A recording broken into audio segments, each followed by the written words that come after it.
आज के नए वीडियो में आपका स्वागत है। आज हम लोग पढ़ेंगे कक्षा 12 का एल्कोहल चैप्टर। एल्कोहल एल्कोहल शब्द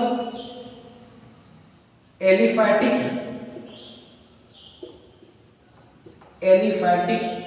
हाइड्रोकार्बन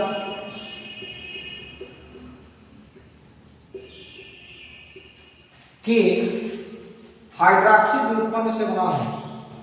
मतलब एलिफैटिक हाइड्रोकार्बन के हाइड्रॉक्सी व्युत्पन्न का मतलब एलिफैटिक हाइड्रोकार्बन में एलिफैटिक हाइड्रोकार्बन R-OH होता है। हाइड्रॉक्सी व्युत्पन्न का मतलब OH समूह उसके में जुड़ा हो, तो यहाँ से H हटा करके जिसे कहेंगे एल्किल समूह। यदि एल्किल समूह को OH समूह से जोड़ दिया जाए अर्थात हाइड्रॉक्सी समूह से जोड़ दिया जाए तो बन जाता है R-OH, जिसे एल्कोहल कहा जाता है। एल्कोहल फिर समझे, एल्कोहल समूह, एल्किल समूह और हाइड्रॉक्सी समूह, हाइड्रॉक्सी जो है क्रियात्मक समूह है, से मिलकर के बना होता है। R का इसका सामान्य सूत्र कह सकते हैं CnH2n+2O, या R को कहते हैं CnH2n+1 और यहाँ क्रियात्मक समूह जुड़ा हुआ है OH, हो जाएगा CnH2n+1। ये दोनों इसके सामान्य सूत्र हो जाएंगे। अब ध्यान दें, यहाँ CnH2n+2 को एल्किल समूह और यहाँ CnH2n+1 को एल्किल समूह और हाइड्रॉक्सी समूह से मिलकर के एल्कोहल बना हुआ है। इसको जिसे छोटी सी परिभाषा के द्वारा प्रदर्शित किया जाता है, एलिफैटिक हाइड्रोकार्बन के हाइड्रॉक्सी व्युत्पन्न को एल्कोहल कहा जाता है। ठीक है, अब इसमें देखें, इस हाइड्रॉक्सी संख्या के आधार पर इन्हें तीन मतलब इनकी संख्या के आधार पर इनको डिवाइड करना है, तो इन्हें क्रमशः मोनोहाइड्रिक,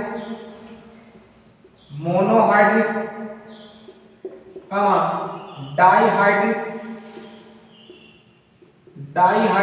आगे बढ़ाते रहेंगे, ट्राईहाइड्रिक, टेट्राहाइड्रिक, पेंटाहाइड्रिक, हेक्साहाइड्रिक। इसमें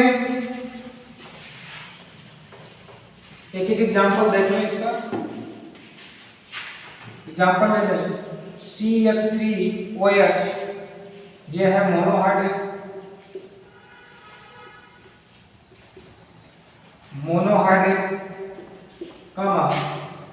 अगले में CH2OH, ये है मेथिल अल्कोहल, ये है एथिलीन ग्लाइकॉल,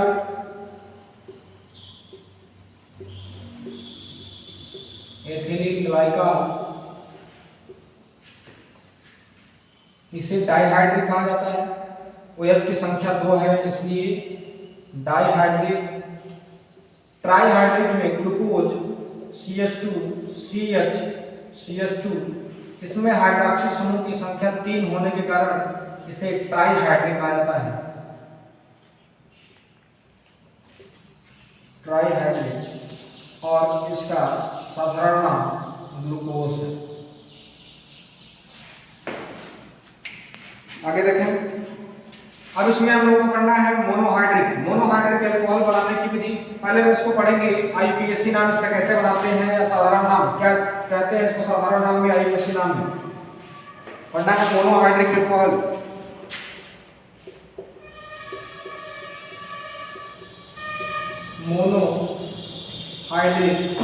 एल्कोहल,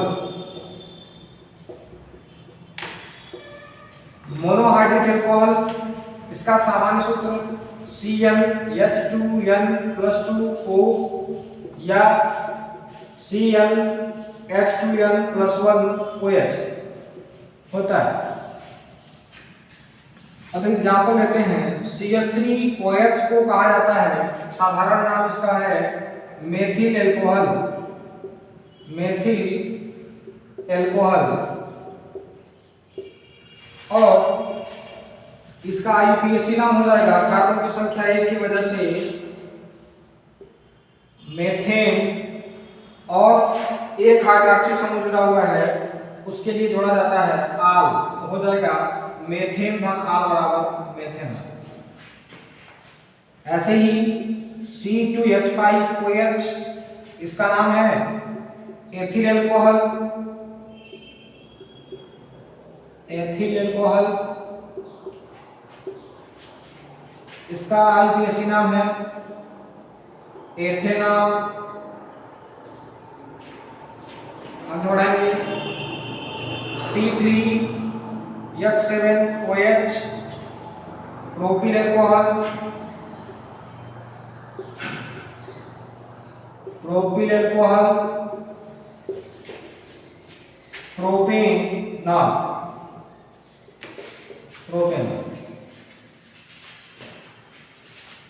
इसी में यदि कुछ ऐसा हो CH3OH इसका नाम हो जाएगा आइसोप्रोपिल एल्कोहल। आइसोप्रोपिल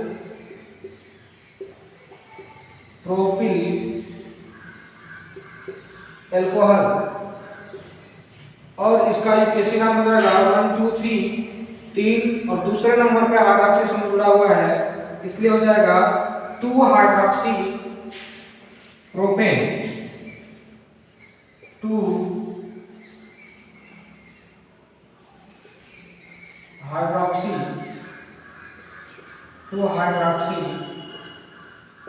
प्रोपेन या प्रोपेन 2R या प्रोपेन 2R। प्रोपेन 2 ये रहा इसका आईयूपीएसी नाम और साधारण नाम। अब हम लोग मोनोहाइड्रिक एल्कोहल बनाने की विधि को पढ़ते हैं। सॉरी, एक मिनट बीच में थोड़ा सा रुकेंगे, बनाने की विधि आगे बढ़ना है। थोड़ा सा हम लोग पढ़ते हैं एल्कोहल की समूह के आधार पे। जैसे अभी पढ़ा गया कि ये OH के आधार पर इसको माने इनकी संख्या के आधार पर मोनोहाइड्रिक, डाइहाइड्रिक के रूप में जाना जाता है। इसी में यदि R की संख्या के आधार पर कह दें माने इसमें एल्किल समूह की संख्या के आधार पर इसको प्राथमिक, द्वितीयक और तृतीयक के रूप में बांटा जाता है।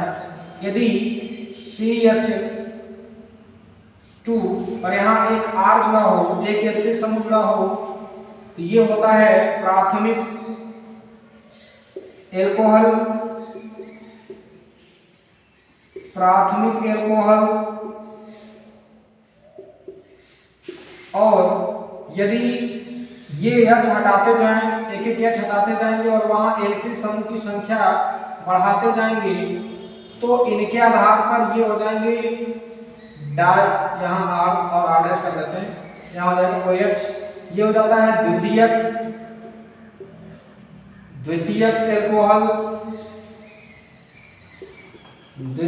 एल्कोहल और एक जो H बचा उसको भी हटा दें R डैश के द्वारा या एल्किल समूह के द्वारा R डैश और R डबल डैश OH। ये हो जाएगा तृतीयक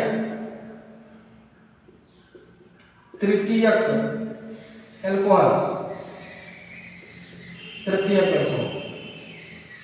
क्लियर?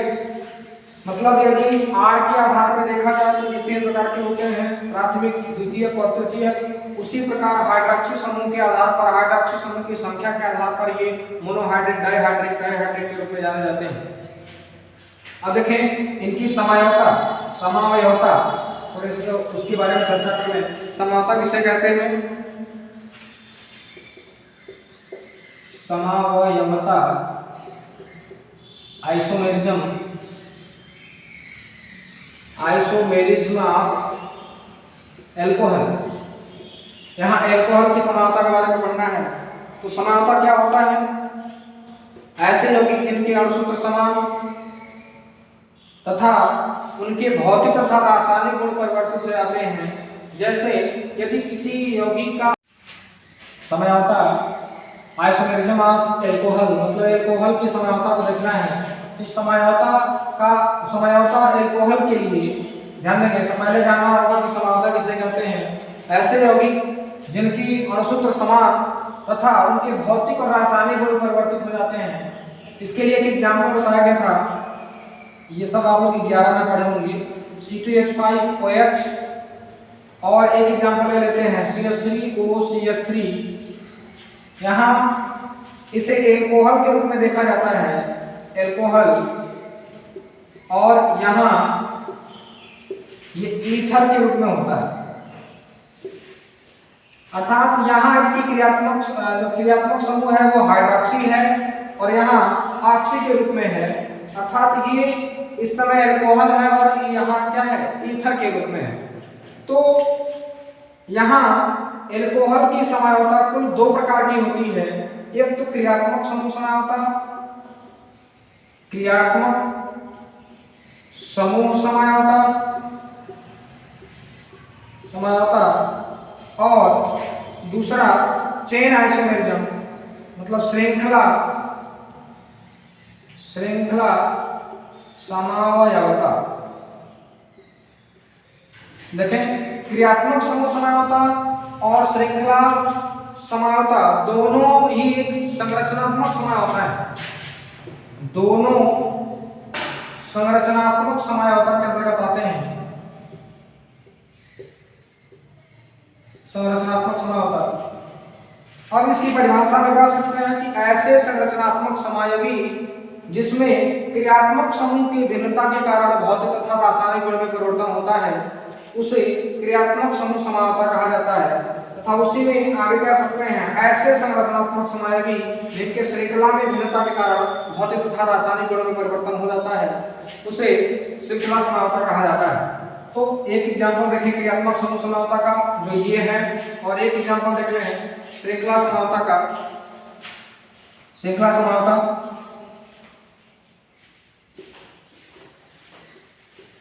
श्रृंखला समावयवता का एग्जाम्पल देखें। इसमें CH3 CH2 CH2OH, ये है प्रोपिल एल्कोहल, जो प्राथमिक के रूप में। इसी को करते हैं CH3 CHOH, यहाँ हो जाएगा CH3। यहाँ क्या हो गया, श्रृंखला में कमी आ गई। जैसे यहाँ 3 की श्रृंखला है, यहाँ 2 की श्रृंखला हो जाएगी। यहाँ नाम इसका हो जाएगा isopropyl alcohol, isopropyl alcohol. IUPAC नाम के अंतर्गत पता चलता, आईपीएसी नाम जब इसका देखेंगे तब तक क्लियर होगा कि ये श्रृंखला में परिवर्तन कैसे हो रहा है। तो यहाँ कार्बन की संख्या देखिए 1 2 3 है और यहाँ भी 3 है, लेकिन यहाँ हम यदि इसका नामकरण करेंगे, आईपीएसी नाम करेंगे तो 1 2 2, तो 2 यहाँ एथिल कार्बन की संख्या 2 है, तो यहाँ हो जाएगा एथिल एल्कोहल, अर्थात एथेनॉल हो जाएगा, एथेनॉल, ठीक है, एथेनॉल। और पहले नंबर कार्बन पे मेथिल समूह जुड़ा हुआ है, तो कह देंगे 1 मेथिल एथेनॉल, 1 मेथिल एथेनॉल। अर्थात यहाँ जो लंबी श्रृंखला है, जनक श्रृंखला यहाँ 3 की है और यहाँ 2 की है, तो यहाँ क्या होगा, ये होगा श्रृंखला समावता। और यदि उसमें क्रियात्मक समूह पूर्ण रूप से परिवर्तन हो जाए, क्रियात्मक समूह यहाँ हाइड्रोक्सी है और यहाँ ईथर के रूप में है, मतलब ऑक्सी के रूप में है, एपॉक्सी के रूप में है, तो यहाँ क्या कहा जाएगा, ये ईथर के रूप में आ जाते हैं और ये एल्कोहल के रूप में आ जाते हैं। ये रहा इनकी समावता। अब हम लोग पढ़ना है मोनोहाइड्रिक एल्कोहल कैसे बनाते हैं। मोनोहाइड्रिक एल्कोहल बनाने की विधि पढ़ देंगे।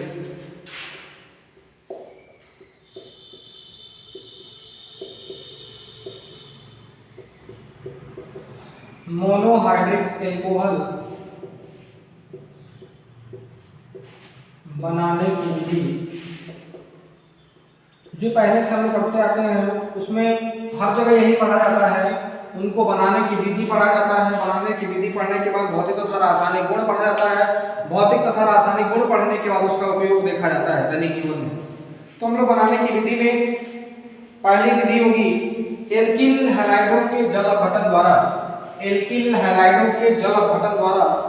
तो एल्किल हैलाइड का मतलब RX का जल अपघटन कराते हैं, तो जल अपघटन कराने में आप क्या कर सकते हैं, NaOH के साथ भी करा सकते हैं।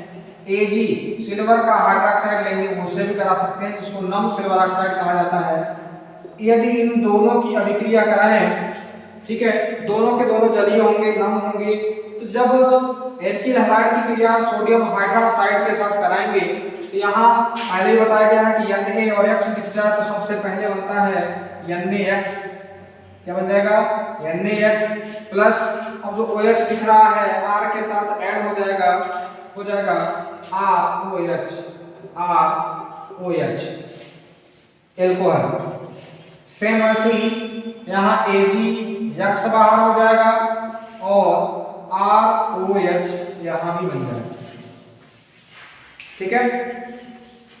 आगे एस्टरों के जल अपघटन द्वारा, ये जैसे बना पहला जो बना वो बन गया एल्किल हैलाइडों के जल अपघटन द्वारा। एल्किल हैलाइडों के जल अपघटन द्वारा, इसमें एल्किल हैलाइड का जल अपघटन सोडियम हाइड्रोक्साइड या नम सिल्वर ऑक्साइड की उपस्थिति में नम सिल्वर ऑक्साइड के साथ कराते हैं तो एल्कोहल तैयार हो जाता है। एक एग्जांपल इसी से देखें, C2H5Br ले लें और इनकी क्रिया NaOH से करा दें तो हो जाएगा NaBr प्लस C2H5OH। देखें यहाँ से Na और Br एक साथ बाहर निकल जाएंगे और ये OH यहाँ ऐड हो जाएगा, तो बन जाएगा C2H5OH। अगला एस्टरों के जल अपघटन द्वारा, इसको मिटा देते हैं। एस्टर आप पढ़े होंगे RCOOR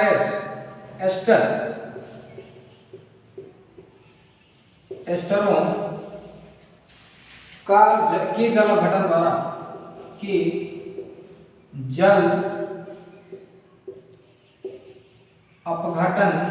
द्वारा देखें एस्टर को माना जाता है RCOOR को एस्टर कहा जाता है। इसका जो ये स्ट्रक्चर देखें RC⸻OOR इस रूप में होते हैं, ये होते हैं एस्टर। इनका जल अपघटन कराते हैं, इनका जल अपघटन किसकी सहायता से कराते हैं, NaOH के द्वारा। अभी इसके पहले हुआ है, NaOH के द्वारा कराते हैं। NaOH के साथ जब इसका अपघटन कराएंगे, यहां से क्या होगा, क्या बनेगा, सोडियम लवण, मतलब अम्लीय सोडियम लवण बनकर तैयार होगा। कैसे, देखें R' और यहां से OH ये आप बाहर निकल जाएंगे, यह बन जाएगा RCOONA।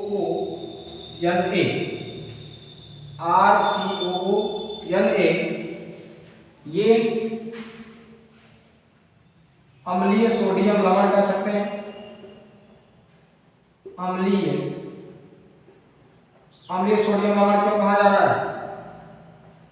क्योंकि RCOOH सभी एक वसीय अम्ल है। इस वसीय अम्ल, सभी वसीय अम्ल हैं, वहां से अम्ल है तो H+ से बाहर निकल जाता है, Na वहां ऐड हो जाएगा तो वो लवण बन जाता है। अम्ल और क्षार जब अभिक्रिया करते हैं तो एक लवण बनाते हैं। देखिए सेम टू सेम, ये क्षार है और ये एस्टर थोड़ा बहुत अम्लीय होता है, तो अम्ल और क्षार मिलकर के एस्टर, और जब एस्टर का जल अपघटन होता है तो वहां एल्कोहल बनता है, लवण और एल्कोहल बनता है, R'OH यहाँ एल्कोहल बन जाएगा, लवण और एल्कोहल तैयार होता है। तो देखें एस्टर का जल अपघटन कराते हैं तो यहाँ R' और OH मिल जाते हैं, R'-OH, इसे ही एल्कोहल कहा जाता है, एल्कोहल। और वसीय अम्ल ये है RCOOH हो जाएगा तो वसीय अम्ल हो जाएंगे। यदि Na यहाँ ऐड हो जाएगा तो वसीय अम्ल के सोडियम लवण, यदि वहाँ Ag होता तो Ag सिल्वर लवण होता, अम्लीय सोडियम लवण बनता, सिल्वर लवण बन जाता। तो इस प्रकार एस्टर के द्वारा एस्टर का जल अपघटन करके एल्कोहल बनाया जाता है। अगला देखें मोनोकार्बोक्सिलिक अम्ल का यदि आप चयन करा दें मोनोकार्बोक्सिलिक अम्ल का व्युत्पन्न यदि लें, कोई भी मोनोकार्बोक्सिलिक अम्ल का व्युत्पन्न लेना है, पहले तो मोनोकार्बोक्सिलिक अम्ल ही ले लें, RCOOH, इसका अपचयन करा देते हैं लिथियम एल्युमिनियम हाइड्राइड की उपस्थिति में। लिथियम एल्युमिनियम हाइड्राइड की उपस्थिति में जब अपचयन कराते हैं, यहाँ से क्या हो जाएगा, डबल बॉन्ड, मतलब यहाँ से सभी O हट जाते हैं और यहाँ RCH2OH बन जाता है। हुआ क्या, स्ट्रक्चर देख लें, RC डबल बॉन्ड O और OH, ये यहाँ से O पूर्ण रूप से हट जाता है, दो बंद खाली होते हैं और दोनों बंद के पास H जाकर जुड़ जाता है। देखें इसके पास 4 हाइड्रोजन है, 2 हाइड्रोजन यहाँ जल बना लेते हैं और 2 हाइड्रोजन यहाँ ऐड हो जाते हैं, कुल 4 हाइड्रोजन हो गए। तो जब ये 2 हाइड्रोजन, यहाँ का 2 हाइड्रोजन जल बना लेगा और 2 बंद खाली हो गए, दोनों हाइड्रोजन वहाँ ऐड हो जाते हैं, हो जाता है RCH2OH। इसी प्रकार यदि एस्टर भी लाएंगे तो वही गुण होगा, सेम टू सेम गुण, बदलेगा नहीं। RCOO R' कर देंगे तो वही प्रक्रिया क्या हो जाएगा, ये हो जाएगा कि यहाँ से R' हट जाएगा, वहाँ H आ जाएगा, क्योंकि यहाँ से R' भी हट जाएगा, ठीक है। तो यहाँ से जितने R' और यहाँ से एक ऑक्सीजन डबल बॉन्ड O और यहाँ है OR', तो देखें यहाँ से R' एल्केन के साथ बाहर निकल जाता है, R' H के साथ, और यहाँ से जो डबल बॉन्ड है दोनों H के साथ मिलकर के जल बना देता है और यहाँ दोनों हाइड्रोजन ऐड हो जाते हैं, ठीक है। तो कुछ ऐसे प्रक्रियाएं होती हैं। तो यहाँ जितने हाइड्रोजन सब ऐड होंगे तो यहाँ क्या बन जाएगा, फिर से बनेगा एल्कोहल, यहाँ भी एल्कोहल बन जाएगा। मतलब आप ये हमेशा याद रखें कि या तो हम मोनोकार्बोक्सिलिक अम्ल का अपचयन करा दें, बहुत अधिक अपचयन कराना है, बीच में कराएंगे तो एल्डिहाइड बनेंगे, एल्डिहाइड के बाद वो लास्ट में लास्ट स्टेज ऐसा है कि जहाँ एल्कोहल बनेगा, ठीक है। यहाँ अपचयन पूर्ण रूप से हो जाएगा, पूर्ण अपचयन होगा तब जाकर के ये एल्कोहल बनाते हैं।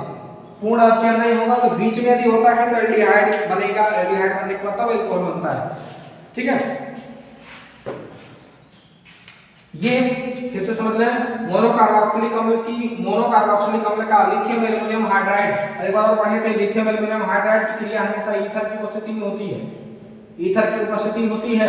तो मोनोकार्बोक्सिलिक अम्ल की क्रिया लिथियम एल्युमिनियम हाइड्राइड के साथ यदि इनका अपचयन कराते हैं मोनोकार्बोक्सिलिक अम्ल का तो एल्कोहल प्राप्त होता है। पूर्ण अपचयन होगा तो, अर्ध अपचयन या बीच में कहीं अपचयन कराते हैं तो एल्डिहाइड तक या अन्य कार्बोक्सिलिक में बदल जाता है। देखें अगला, यदि ग्रिग्नार्ड अभिकर्मक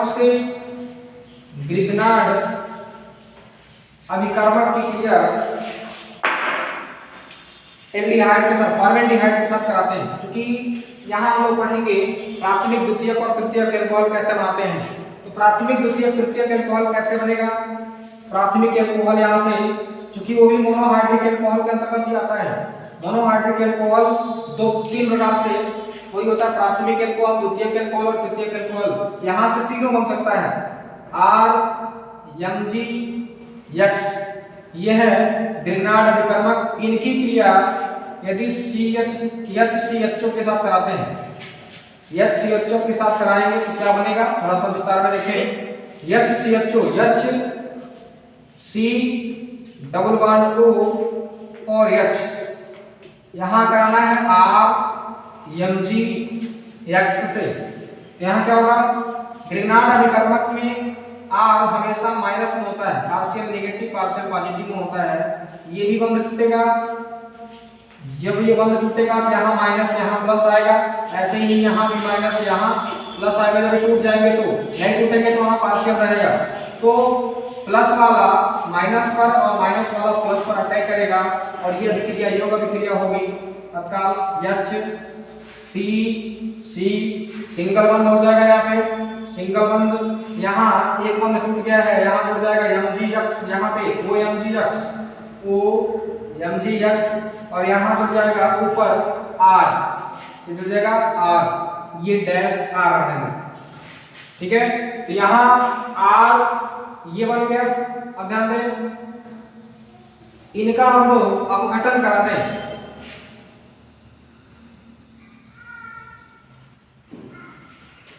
इनका हम लोग अपघटन यदि करा दें, अम्लीय अपघटन, तो क्या बनेगा? अम्लीय अपघटन मतलब इसमें HCl से क्रिया करा दें तो अम्लीय अपघटन जब होगा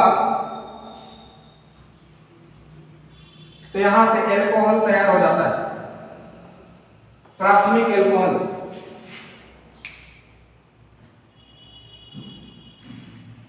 बाकी इसका अगला जो गुण है, बनाने की विधि है, आगे हम विस्तृत रूप में पढ़ेंगे। धन्यवाद।